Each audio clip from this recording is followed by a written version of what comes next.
Good morning, and hey now, PASW staff, clients, and friends joining us. Welcome to Monday's film scoring class. We had a lot of fun on Friday with Ben-Hur and the chariot scene. Thank you for submitting your pieces in. That was so cool, so cool. And today is going to be really fun. Today, as you know, is Film Scoring Mondays. And I was hesitant to choose this movie, and for several reasons. But I think we're going to really see something special going on here. Today, yes, as you can see, I'm still thinking in my head, but I know that this is going to be a fun exercise. Today, we're going to be scoring a scene from the very famous movie Jaws.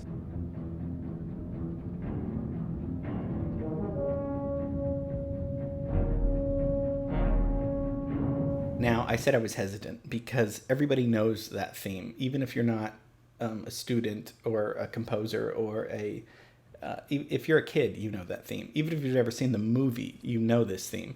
Anyone can play it on the piano. It's just two notes, right? So it's not particularly that interesting to rescore something that works so well. But then I thought, and hear me out, what if we take away the shark and the blood and the gore, and we just show a scene of in the water? If we take out those elements, where, and I did do some internal cutting, but all respect to the filmmakers, would we still get an effect? Would we still get something scary? Would we still get it? So we're gonna look at a scene, but at the end, of course, as you know that I like to do, we need to know what we're doing. We can't just do the assignment. We need to know what movie we're looking at, where it came from, all of these things. So we're going to talk about historically the context of what's going on in the world. We're going to talk about the background of the movie. Then we're going to talk about John Williams' score. Then we'll talk about your assignment. So, not even a question. We're going to have way too much fun today. But let's simmer down. We'll try to contain it. So, welcome to the Film Scoring Mondays of today's movie, Jaws.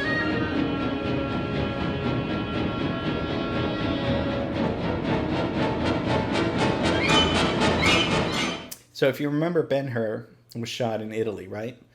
Now I want to show you. Now we're going to go to Martha's Vineyard. So from Italy to Martha's Vineyard, why are we going there? Well, that's where they shot Jaws, the movie.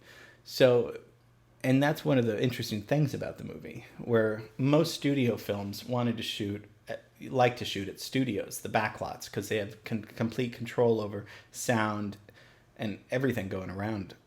But Spielberg wanted to shoot this, which is way more difficult, on location. And so they picked Martha's Vineyard because it was just this small, sleepy town. And it was until Jaws came out, and it's been tourist season ever since. So Jaws is important because it's the first blockbuster. So we know the term blockbuster today. There's a new blockbuster with The Rock that comes out every week now. But back then there weren't blockbusters. So you would just go to the cinema and see different movies, a foreign film here, a comedy here. Well, Jaws screws that whole formula up and becomes this massive blockbuster hit in the summer. It was supposed to be out in winter of 74, but they were delayed, so it had to be summer of 75, which is usually the slowest time for movies. But in this sense, it worked beautifully for them because everybody that summer was going to see this movie, this blockbuster movie. So we know that term blockbuster, but before Jaws, that term was not, I don't even know who coined it, but that was not as popular. So that's really why it's such an important movie. So let's think about what's going on in the world in 1975. The Vietnam War ends. So after this long process and protests, all of these things going on, finally we're out of this ridiculous war, right? Okay, what else is going on?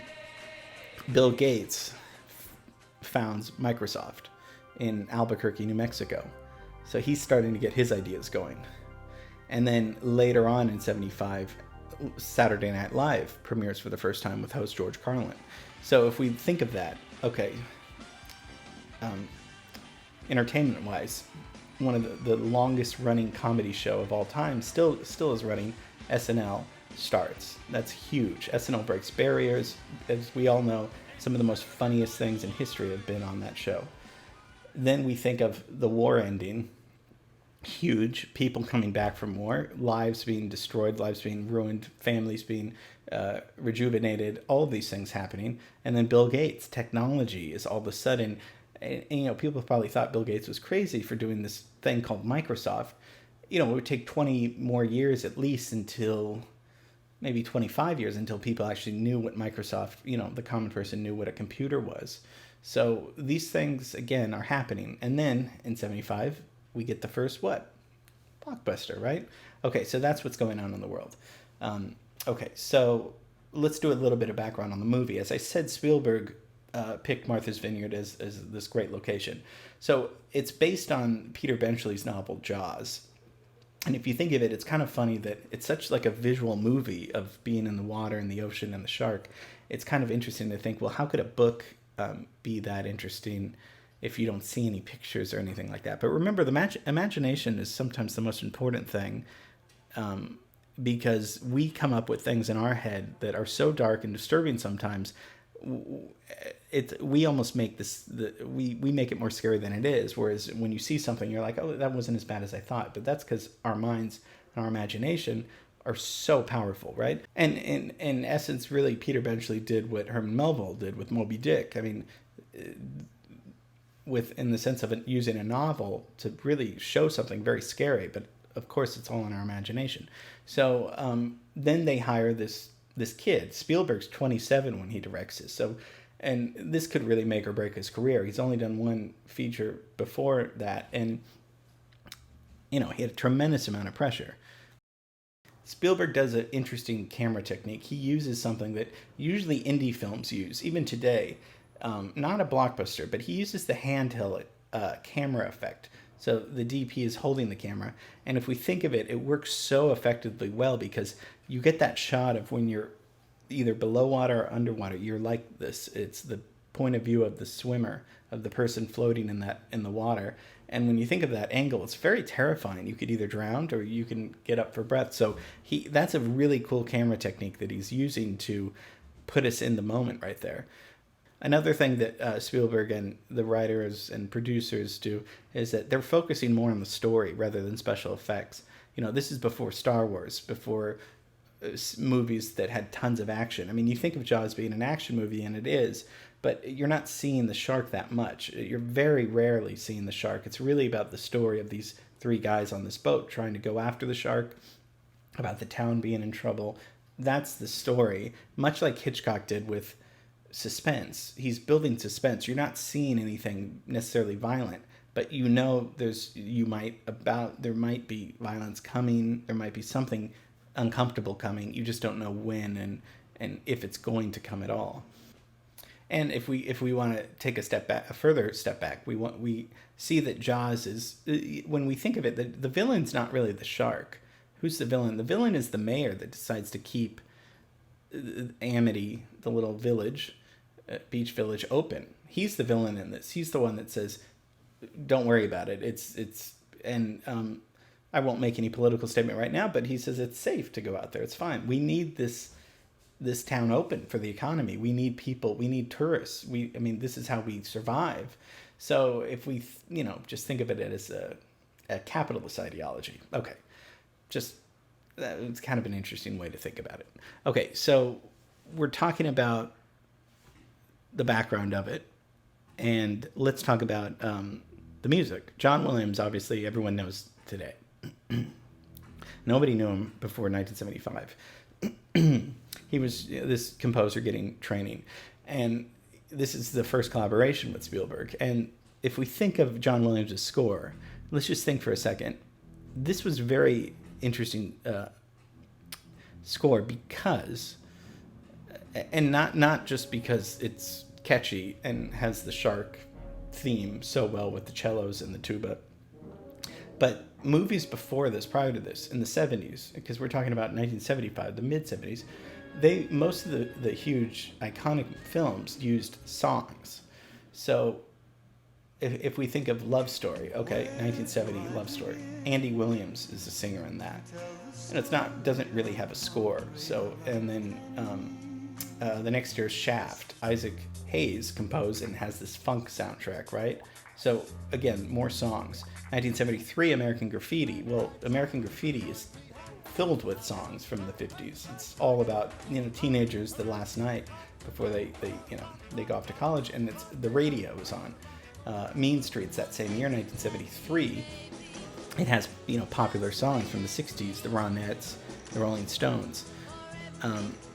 Tommy, the rock opera by The Who, that's all pop songs, and that's 1975. Well, what John Williams does in 1975 is he brings the orchestra back into scoring the film from the first frame to the last frame. So, and that was kind of something that all composers did after World War II, in particular, of filming the whole movie and using the whole orchestra. We talked about Miklos Rozsa's score and Ben-Hur and how he had that huge, 80-piece orchestra or something. So Williams is doing that, which is kind of unorthodox right there.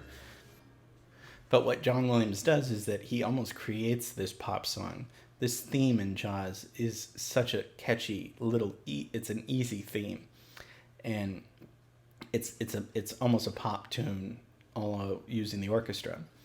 And when John Williams played it for the first time for Spielberg laughed and thought it was a joke. He didn't think that this was literally, like, he was being serious with the score until he said, okay, yeah, this works for sure. And he said that he owes half the success of Jaws to John Williams' score. And it's this two-note ostinato, right? So it's going back and forth. That's a musical motif. It's hypnotizing. It paralyzes you. We know that when we hear that, the shark is coming, and he uses the score in a way where you don't know when the music's going to come, just like you don't know when the shark's going to come. But when you hear both of them together, you know something bad is coming.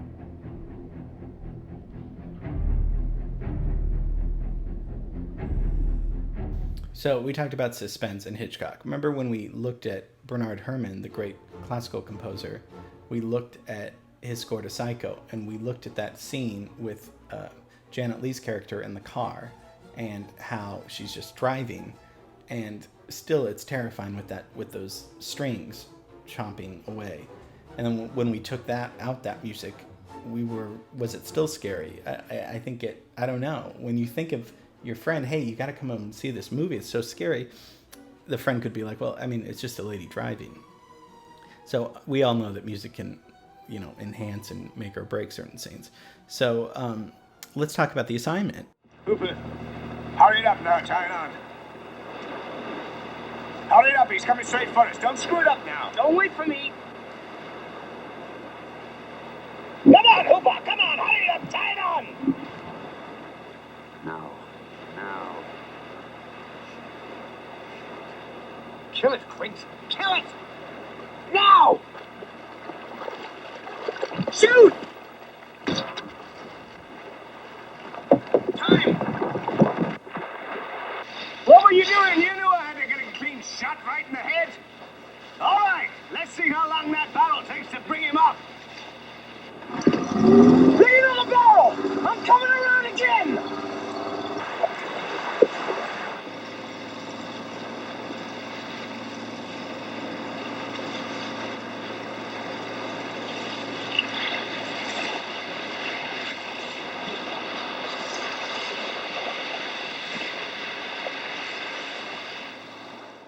Is that still scary or not? I don't know. We're going to talk about, and I'll post this later so we can watch it, of course.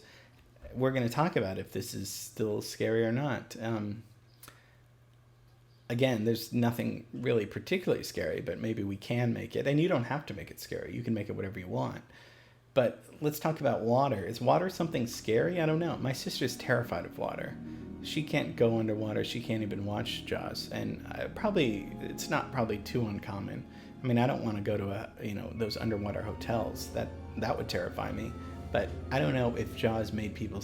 Well, I know it made people scared of the water. There's just like the scene in Psycho made people scared of the shower. Is water scary? I don't know. Esther Williams. I mean, she was the synchronized swimmer. She had a whole career of making the water look beautiful and gorgeous and fabulous in a way. So that's not really scary. But somehow that's, if you take away the glitz and the glamour and the Hollywood score and the beauty of Esther Williams, you just are stuck in the ocean by yourself. Yeah, that's scary. So I'm very excited to see what we come up with. This was very good work we did. Jaws, a really important, iconic movie, blockbuster movie. I watch it usually every summer. It's just fun. It's it's rated PG, but it's terrifying. It shows you don't need to show scary stuff or horrible, gory stuff to get a reaction out of people. Sometimes the subtlety is very important with stories. So yeah, so that's Jaws, and I'll post the assignment later and send it to me by midnight on Wednesday, and we'll see our film composing results on Friday. So I hope you guys have a great rest of the week, and see you tomorrow.